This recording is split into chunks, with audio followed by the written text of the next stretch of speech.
Saúde em Ação. Oferecimento SSG. Saúde para todos. 8h24 e o Ministério da Saúde divulgou um novo boletim epidemiológico que aponta a persistência de diversas doenças negligenciadas e que são frequentemente ligadas à pobreza. Isso em praticamente todos os municípios brasileiros. E esse alerta vem no momento em que o Brasil busca cumprir algumas metas de saúde global relacionadas a objetivos de desenvolvimento sustentável. Tudo isso, dentro de um acordo com a ONU, que é a Organização das Nações Unidas. E sobre essas doenças negligenciadas, a gente conversa agora com o infectologista Almir Conrado. Tudo bem, Almir? Bom dia para você, seja bem-vindo ao nosso Tarobá Cidade. Bom dia, é um prazer estar aqui. Almir, explica para nós então primeiro quando a gente fala o que é uma doença negligenciada. São doenças que, longe de serem raras, na verdade são muito frequentes, mas que por afetar uma população mais pobre, mais vulnerável, acabam tendo uma atenção menor, tanto do governo, de saúde pública, menos diagnóstico, menos tratamento, recebe uma atenção menor por ser são doenças que afetam a população mais pobre. Quer dizer, Almir, que exemplo que a gente pode dar de doenças assim, se comparadas com outras que o governo, por exemplo, faz até campanhas, faz uma ampla divulgação? Então temos aí, por exemplo, a dengue, que afeta a gente todo ano. A tuberculose já foi uma doença também muito negligenciada, hoje tem uma atenção maior. Mas ainda temos doenças como chagas, leishmaniose, hanseníase, esquistossomose, que são doenças que têm muita gente afetada no país e não se fala tanto quanto essas outras. Quer dizer, inclusive, Almir, são doenças que, por exemplo, a doença de Chagas, que a gente ouvia falar em mortes dessa doença 30, 40 anos atrás, parece que a gente ouvia falar mais delas. A gente tem a impressão que acabou, Não se fala mais, parece que é uma doença do passado, mas pelo contrário, ainda tem muitos casos novos e tem muitos casos que são desse passado que era mais incidente e que as pessoas ainda têm sequelas, consequências graves da doença. Almir, e qual que é o contexto, então, dessas doenças? A gente falou, claro, da população mais pobre, uma população talvez menos assistida por parte do governo federal. Mas o que faz com que essas doenças elas realmente se proliferem em uma grande escala? Saneamento básico está entre as principais causas, então locais de baixa taxa de saneamento básico, condições climáticas, então várias dessas doenças são transmitidas por mosquitos ou por contato próximo, então locais com clima mais quente são locais mais vulneráveis, com mais chuva, baixa taxa de acesso à saúde, então se essas pessoas não têm um diagnóstico cedo, elas continuam com a doença por mais tempo, têm mais sequelas e transmitem para mais pessoas a doença. Tratamento tardio, então aí também entra no acesso mais difícil à saúde. Então, esses são os principais fatores que vão fazer propagar essas doenças e gerar mais sequela, mais consequências graves. E qual que é a melhor forma de fazer a identificação dessas doenças? São por algum teste rápido? Tem que ter um exame mais específico? Algumas doenças, como por exemplo a leishmaniose cutânea, que é uma lesão de pele, se essa pessoa fizesse um acompanhamento num postinho, fosse a um médico rotineiramente, o médico já iria suspeitar. Então, uma coisa simples como um exame físico, um exame clínico, já traria uma suspeita cedo. Além disso, um exame simples, às vezes como hemograma, já também traria uma suspeita clínica. Então, um exame simples, o exame físico já pode trazer uma suspeita. Além disso, a pessoa tem alguma queixa específica, tem exames mais específicos para esse diagnóstico.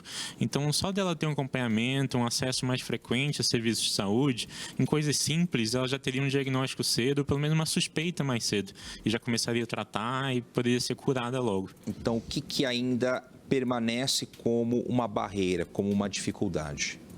O acesso frequente, o acesso fácil a serviços de saúde em populações mais vulneráveis.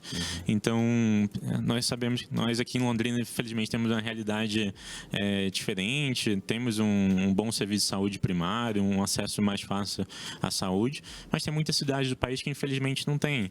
Tem cidades com 10, 15 mil, 20 mil habitantes que tem uma UBS, um postinho, uma população um pouco orientada, que não comparece lá, ou tenta marcar uma consulta, só tem para daqui daqui a 3, 4 meses, acaba desistindo. Então, é principalmente levar essa atenção básica a todas as regiões do país. Esse é o grande desafio. E acho que também, Almir, não se negligenciar, né? Porque eu acho que a gente está falando aqui a respeito de que o governo implemente uma estrutura decente, tanto de saneamento básico quanto de uma rede de atenção às pessoas, mas também esse sentido da pessoa notar algo errado nela, né? Como se diz, uma doença de pele, você consegue, opa, tem alguma coisa que está errada aqui. Mas se é uma dor diferente, alguma coisa, já procurar esse primeiro atendimento também. Com certeza. Por exemplo, a hanseníase, que é uma doença que tem muitos casos no Brasil. Os principais queixos do paciente no começo é uma mancha mais clarinha que não dói. Então, ele deixa para lá, ele torce para sarar sozinho, não procura atendimento, ele acaba se negligenciando.